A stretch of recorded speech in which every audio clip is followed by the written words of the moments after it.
G'day YouTube, my name's Lance. Welcome to Bundy Bear's Shed. Well, the weather report.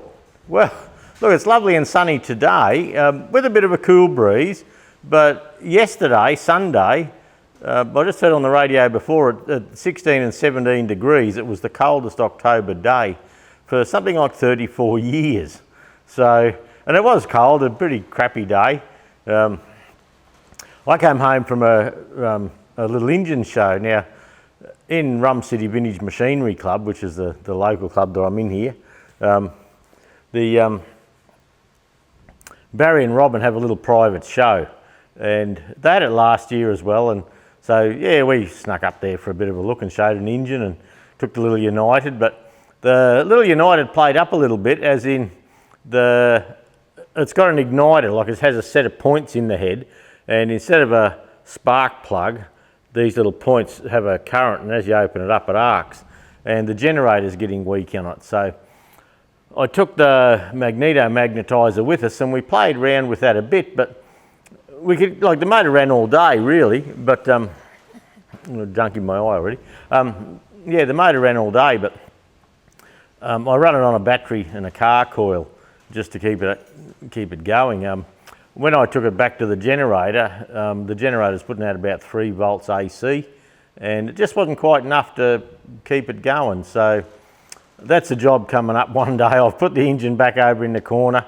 I'll probably, now I know it needs doing, I'll probably wait till next year, and I don't know, we'll see. I don't go taking engines to many shows, but it was just a little get together. So I didn't take any footage. I thought, oh, well, you know, we're just sitting there having a yarn and having a barbecue and a good time, and I thought, oh, a bit rude, you know, walking around with your camera sort of thing. So I didn't hop into that. But look, I stayed the night, and it was an eventful night for me. Yeah, through the day, I probably didn't drink enough water, and yeah, through the day, I went up and had a couple of coffees. You know, they had an urn boiling, and had a couple of coffees through the day. Then about 4 o'clock, we had a couple of beers, and probably only 4 or 5 beers for the evening. And I shared a bottle of red with another fella, Barry, and had a little port to tip it up with. And but just a sip, and before we went to bed, we were just sitting up there yarning, and I had another cuppa, another coffee. So we just sat up chatting away and buggering around till probably midnight or thereabouts. And most of the people had gone to bed, but yeah, just 3 or 4 of us, 1, 2, 5 of us just sat there, just having a quiet yarn sort of thing. And anyway, I went to bed, and I laid down to go to bed, and I must have nodded off half an hour or so, and bloody cramp in my leg, holy dooly, didn't it fire up? And anyway, I'd get it settled up, I'd hop up and have a walk around and go to the toilet and bug around, just walk it out sort of thing, and I'd lay back down and the bloody thing would hit again. So I'd had a big drink of water, and I always have a bit of Barocca or something like that there, so I had a drink and all that. But oh, what a night. I just couldn't relax. Whenever I relaxed, it hit in. So yeah, so in the wee hours of the morning I was thinking, I couldn't wait to get home. I thought, what a bloody crappy night's sleep. So yeah, so no, I couldn't just jump in the car and go. I still had to load my engine and all that sort of thing. So in the morning, when the birds started tweetering and the sun came up, yeah, I loaded up my engine and said my farewells and tootled off home. And I was home probably by 7:15, 7:15. I think it was closer to 7th and 8th. And yeah, I come home and I didn't have I still have a sore leg today. And just my cramping up, but yeah, just with talking and all that, I should have known to look after myself better, but I just didn't. And yeah, no water, too many coffees, so that's what you get for playing up, isn't it? So not to worry, I come good. I didn't die, so it can't be too bad. Yesterday, after that, yeah, I had a bit of a camp in the afternoon, and I went out like a light. I really needed a bit of a camp, and I come up the shed here and, you know, unloaded the engine and took the trailer off and, you know, did all the necessary stuff. But I did have a pretty easy day. And Jude and I ended up going into town, and the house we bought the kids, it's had a bit of a leak in the roof, and because it was showering a bit, we sort of popped up to have a look. But I I think it's good. I got my friend Harry, who's a roofing plumber, to have a look, and he's been and fixed it. He reckons some of the screws up there are about 1 inch out, and he's been up and fixed it. And I said, Harry, you haven't sent me a bill. He says, well, we haven't had good enough rain yet. He says, I'm not sending you a bill in case it rains, in case it leaks still. And I said, well, we've been mates for like 25 years. Just send me the bill, and if it leaks, we'll talk to you. But no, he won't send me a bill. So we went up there yesterday for a look, and I couldn't feel anything. Apparently, when it was leaking properly, you could, Jude reckons she went up there to have a look, and there was a little drip there. So there's none of that, that's for sure. So yeah, we went there, and we went to Bunnings, and usual wander around. Adele's 30th birthday is this Friday, but on Saturday we're having a party at home here. So Jude's had a bee in the bonnet, and she's been cleaning flat out, and some of the stuff I was going to do, Jude got in and did, so can't complain about that.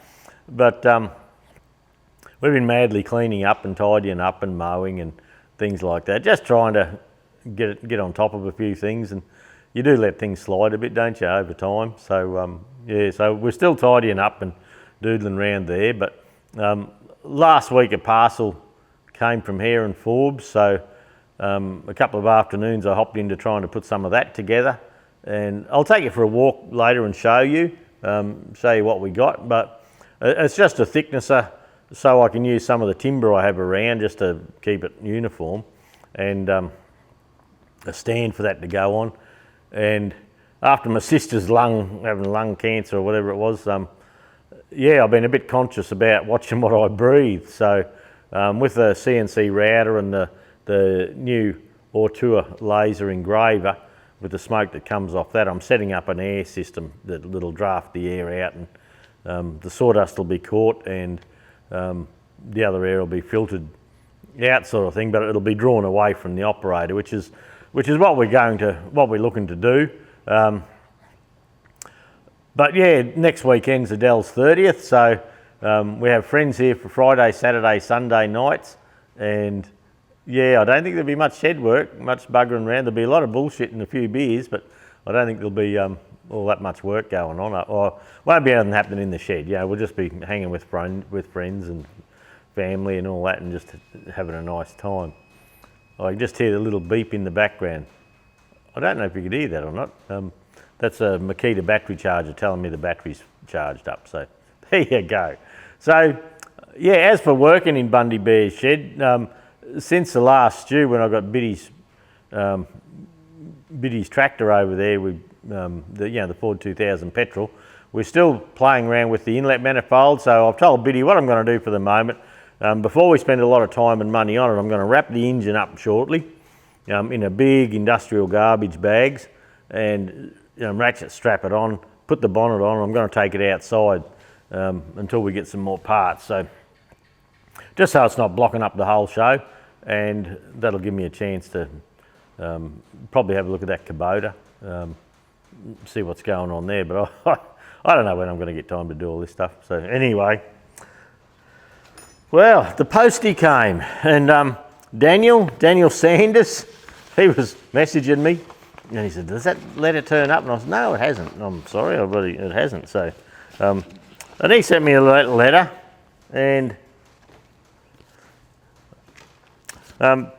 they're in the Three Cocks Vintage Society Limited. So they sent a sticker.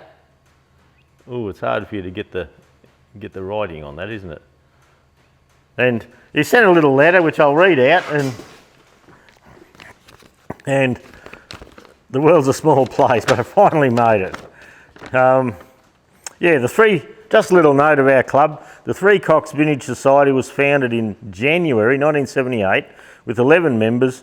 These are a group of people with a shared interest in preserving and restoring vintage machinery. Membership increased, gathering enthusiasts from a wider area, and in 1981 the first rally was held. We're based in the Mid-Wales, UK. Kelly, he's asked me to give you a shout out. You watch the channel, so can you please give Kelly a shout out? We both watch your channel and keep up the great work. Many thanks, Dan Sanders. So there you go, Kelly. The old fella's thinking of you.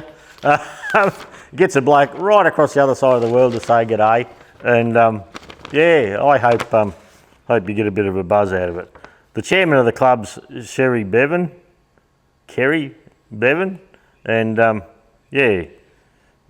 has a Fergie TE20 Continental with a Perkins P3 engine conversion. I wouldn't mind that. You should ship that over to me, Dan. So Kelly will probably have something to say about that. But yeah, look, thanks for the stickers. I'll probably pop one up along the back here near the Fergie muster or something like that. I'll slowly start building this wall in with stickers. So if like Dan and Kerry, you can Kelly, Dan and Kelly, you want to send a sticker over and a little note about your club or something, do it. We'll have a bit of a shout out for you, just for shit and giggles, really, just for a bit of fun. So yeah, good to know. People watch from all over the world and watch some silly old fart in his shed. So anyway, I enjoy your company, but yeah, there's not a lot happened this week that'd keep you all excited. So it's going to be a pretty short stew because, like I say, I was away. Then yesterday we're cleaning up, and then today I got a little bit of time up here, and I've finished assembling the gear, the new gear, and we got a nice little work station from Bunnings yesterday. Now the station I have over here with that I charge the cameras and all the gear on with the red drawers under it, that's for tractors, just tractor gear and all that. And down the other end of the shed, I've got the wood as far away as I can from the mechanicking. Yeah, greasy finger marks on wood. It just doesn't make the chopping boards look nice, really. But yeah, it's just, this will stay up here with the books and spare parts and that. And this new bench, I'll take you up for a walk shortly. And that's where we've got the new Auteur laser engraver. I did by the time you see the stew, the review of the Auteur laser engraver will be out. Yeah, it's a bit of, it's a good machine. Look, without a doubt, it's a cracker. I'm really pleased with what it can do. But dealing with the company, like, we're not dealing with Auteur, we're dealing with a mid company, and I had to send them the video before I released it, and I thought, oh, this sounds like bullshit to me. And how are you going to review something if they're going to say, well, you're not allowed to say this or that, and they could jam it up their clacker if that's the way it goes. But no, what they did, they said, oh, you haven't got how fast it run and all that. And I said, well, no, I'm not going to put that in either. And they said, oh, that's important to us that you put that there. And I said, yeah, they wanted to re-edit. And I said, no, I'm not doing that. It's a good laser, and I've told it as I saw it. And but getting into feeds and speeds and all that, and how long it took to engrave a little picture of the Fergie and all that sort of thing. Well, I found using the laser that from one day to the next, depending on what moisture was in the air, the settings would change slightly with the moisture in whatever I was burning or cutting. So what I say works for me in Queensland, Australia, might not be the settings that work for you. So I didn't get into that an awful lot. I just showed what I wanted to do with it. And I did have a bit of footage of cutting a gasket, but we'll probably put that in a later stew. I'd like to show you a few things with that. But geez, it does a lovely clean gasket. And the CO2 laser at work, it leaves a burnt edge, not feathered, but a burnt edge. And this little fella, gosh, he whizzes through it lovely. So I'm very pleased with that. And so I thought, well, I didn't want to have it up here with the oil and grease and stuff. So I've made a workstation down the other end of the shed, and which is 80 foot away. So we'll go down and have a bit of a look at that. But look, I'll go handheld now for a moment, and we'll go for a wander down the back end. I'll try and not trip on anything because I've had bloody cardboard boxes from one end of the place to the other, and I was going to pop them out the front and burn them, and it's just got too windy at the moment, so we'll just see how we go. I'll take you for a little walk and just show you what we're up to. We're sort of half set up. We're not really set up properly yet, but it'll probably be a couple of weeks before we are set up properly. We'll see how we go. Freddie Fletcher, I got a message from Jude that you rang about some W30 parts I haven't had a chance to get back, and I haven't got back to you because I wanted the proper part numbers off the conrods, and I keep forgetting to get them. So we'll catch up, don't worry, we will get there. So anyway, look, hang foul for a sec. I'll take you for a bit of a trot up the other end, and yeah, just give you a bit of a look at the little setup I'm trying to get up the back there, just to keep the wood shavings and the oil all apart. Okay, it's a little bit dark down here for some reason before I turned the bloody light out, but anyway, who would know why? But yeah, I've got this little workbench. Now, the workbench is just a Bunnings one, $399, and it's got good grid down the bottom there so it doesn't collect dust, so everything can fall through and be cleaned up. Some of the some of the key rings and all that, you wouldn't believe I dropped those bloody things, and they went everywhere, so it must have been an hour and a half through the day tidying that up. But I've got the Ortua laser there, Master 3, and look, it is a good thing. Then I've got the laptop there, then I've got the screen. Well, that's just a screen running Mac 3 at the moment, and the Mac 3 will run the CNC router next door, and that's been the place I've just been sitting everything just at the moment, as you can see. And I bought I'll see if I can come out, outside and shoot back in. I bought a Hare & Forbes wood thicknesser, so I can play with some of the stuff I have laying around. Now that'll do, I think it's just over 300 mils wide and up to 6 inches thick. But yeah, I won't be doing anything that big. And I bought the stand there to go with it, and I need to, because the thicknesser doesn't fit the stand, it's not supposed to, you know, you got to, well I suppose I could bolt it straight through here, but I'm going to put a piece of ply on top there first, just to bolt it through the ply to give it a more rigid base. But that little stand's quite rigid. Now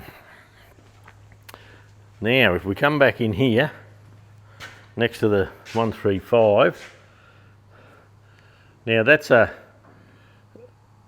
dust extraction unit, and you can't really see it well at the moment, but that's the main power pack down the bottom there, and I might put in a thing from Hare & Forbes just to show. And we have a dust collection bag and a filter up the top there, and that does 1200 cubic feet a minute, I think. Then in the box here there's just a kit that came with the kit of hoses and all that I'm yet to sort out. And then we have this cyclone here. So up under the pallet racking there, I'm going to actually run a piece of 100mm pipe with a couple of fittings coming off it. Then it gets drawn in through these fellas here and sucked out the top. And from the top, there is a bag down the bottom there that collects sawdust, and that'll collect the large bits. Then from that, if I swing around past Goldie here, it then goes in that inlet there, and it gets blown in through there. So any heavy particles end up dropping in the bag. The lighter stuff goes through this bag's like a porous sort of thing there. So once it's set up, it'll be pretty flash, and I shouldn't be breathing too much. But yeah, look, the light's a bit rubbish at the moment. Just I do have to do something about that. But it's got it near the back door here and right up the other end of the shed. So hopefully, yeah, look, hopefully, the little Johnny's got to go forward, and everyone's got to have a bit of a shuffle, but we'll get there. Yep, it's not a race, is it? Well, there you go. That's a bit of a scoot around Bundy Bear's shed. Yeah, a bit of new gear there that I'll get set up. Yeah, when I get a chance. I'm getting a bit of feedback. I got the ute sides over near the 2030 John Deere, and it's shooting back now. But look, that's it for the week. I'm sorry, it's a bit short and sweet. And look, who knows what'll be on next week's stew. With visitors and the party going on and all that, I don't imagine too much will happen. I'll get these, well, at least one of these stickers. I might put one up in the machine shop from Dan and Kelly. And the 3 cocks. I do wonder why it's called 3 cocks, Dan. Yeah. Oh, anyway, not mid Wales or something. But anyway, look, it's great to have a bit of a letter come in and a bit of a read. And yeah, stay safe, everyone. I don't know what I got next week, but there'll be a stew of some sort, and we'll all talk to you then, eh? All right, catch you next week.